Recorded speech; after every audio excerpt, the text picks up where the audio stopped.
ನಮಸ್ಕಾರ ಎಲ್ಲರಿಗೂ ಚಾನಲ್ಗೆ ಸ್ವಾಗತ. ಅಕ್ಕಿ ರೊಟ್ಟಿ ಮಾಡ್ತಾ ಇದ್ದೀನಿ. ಅಕ್ಕಿ ಹಿಟ್ಟಿಗೆ ಸಣ್ಣಗೆ ಹೆಚ್ಚಿದ ಸಬ್ಬಸಿಗೆ ಸೊಪ್ಪು, ನೆನೆಸಿಟ್ಟ ಕಡಲೆಬೇಳೆ, ಹೆಸರುಬೇಳೆ, ಸಣ್ಣಗೆ ಹೆಚ್ಚಿದ ಈರುಳ್ಳಿ, ತುರಿದ ಸೌತೆಕಾಯಿ, ರುಚಿಗೆ ತಕ್ಕಷ್ಟು ಉಪ್ಪು, ಜೀರಿಗೆ, ಹಾಗೆ ಖಾರಕ್ಕೆ ಅಂತ ಸಣ್ಣಗೆ ಹೆಚ್ಚಿದ ಹಸಿರು ಮೆಣಸಿನಕಾಯಿ ಇದೆಲ್ಲವನ್ನೂ ನಾನು ಸ್ವಲ್ಪ ಬಿಸಿನೀರು ಹಾಕ್ಕೊಂಡು ಕಲಿಸ್ಕೊಂಡಿದ್ದೀನಿ.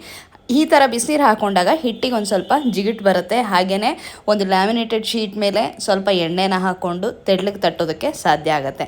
ನಂತರ ಕಾದಿರೋವಂತಹ ಕಾವಲಿ ಮೇಲೆ ಈ ಶೀಟ್ನ ಹಾಕಿ ನಿಧಾನಕ್ಕೆ ಎತ್ತೋದಕ್ಕೆ ಪ್ರಯತ್ನ ಪಡಬೇಕು. ಆವಾಗ ರೊಟ್ಟಿ ತಾನಾಗೆ ಬಿಟ್ಕೊಳ್ಳುತ್ತೆ. ಹಾಗೆಯೇ ಎರಡೂ ಕಡೆಗೂ ಸ್ವಲ್ಪ ಎಣ್ಣೆನ ಹಾಕಿ ಗರಿಯಾಗಿ ಬೇಯಿಸ್ಕೋಬೇಕು. ನೀವು ಕರ್ನಾಟಕದಲ್ಲೇ ಹುಟ್ಟು ಬೆಳೆದಿದ್ದೀರಾ ಅಥವಾ ಕರ್ನಾಟಕಕ್ಕೆ ಬಂದು ನೀವು ನೆಲೆ ಕಂಡ್ಕೊಂಡಿದ್ದೀರಾ ಅಂದರೆ ಅಕ್ಕಿ ರೊಟ್ಟಿನಂತೂ ಖಂಡಿತ ನೀವು ಪ್ರೀತಿಸ್ತೀರಾ. ಹಾಗೆ ಅಕ್ಕಿ ರೊಟ್ಟಿನ ಮಾಡೋದನ್ನು ಕೂಡ ಕಲ್ತ್ಕೊಳ್ಳೋದು ತುಂಬ ಮುಖ್ಯ ಆಗುತ್ತೆ. ಈ ರೀತಿಯಾಗಿ ತೆಳ್ಳಗೆ ರುಚಿಯಾಗಿ ಸಾಫ್ಟಾಗಿ ರೊಟ್ಟಿ ಮಾಡಬೇಕು ಅಂದರೆ ನಾನು ಹೇಳಿರೋದನ್ನು ಫಾಲೋ ಮಾಡಿ. ಹಾಗೆಯೇ ಬಾಳೆ ಎಲೆ ಇದ್ರಂತೂ ಇನ್ನೂ ಸೊಗಸಾಗಿರುತ್ತೆ. ಅದ್ರ ಮೇಲೆ ರೊಟ್ಟಿನ ತಟ್ಬಿಟ್ಟು ಕಾವಲಿ ಮೇಲೆ ಬೇಯಿಸಿದ್ರೆ ತುಂಬ ಚೆನ್ನಾಗಿರುತ್ತೆ. ಅದನ್ನು ಕೂಡ ಟ್ರೈ ಮಾಡಿ ನೋಡಿ. ಆದರೆ ಇವಾಗ ಒಬ್ಬಟ್ಟಿನ ಶೀಟ್ಗಳೆಲ್ಲ ಕಡೆ ಸಿಗ್ತಿರುತ್ತಲ್ವ, ಅದನ್ನು ಬಳಸ್ಕೊಂಡು ಸುಲಭವಾಗಿ ನೀವು ರೊಟ್ಟಿನ ತಟ್ಬೋದು. ಎಷ್ಟು ತೆಳ್ಳಗೆ ಬೇಕಾದರೂ ತಟ್ಬೋದು. ಬಿಸಿನೀರಲ್ಲಿ ಕಲಿಸ್ಕೊಳ್ಳೋದು ನಾನೊಂದು ಟಿಪ್ ಹೇಳಿದ್ನಲ್ಲ, ಅದನ್ನು ಮಾತ್ರ ಮರಿಬೇಡಿ.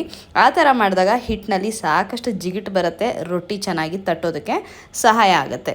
ಈಗ ಎರಡೂ ಕಡೆ ಎಷ್ಟು ಚೆನ್ನಾಗಿ ಬೆಂದು ತಯಾರಾಗಿದೆ. ಒಂದು ಕಡೆ ಬೆಂದಿದೆ, ಇನ್ನೊಂದು ಕಡೆ ಬೇಯ್ತಾ ಇದೆ.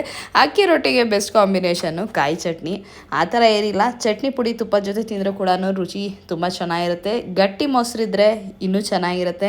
ಬೆಣ್ಣೆ ಜೊತೆ ಹಾಕೊಂಡು ತಿಂತೀರಾ ಅಂದರೆ ಆಹಾ, ರುಚಿ ಅಂತೂ 10 ಪಟ್ಟಾಗುತ್ತೆ.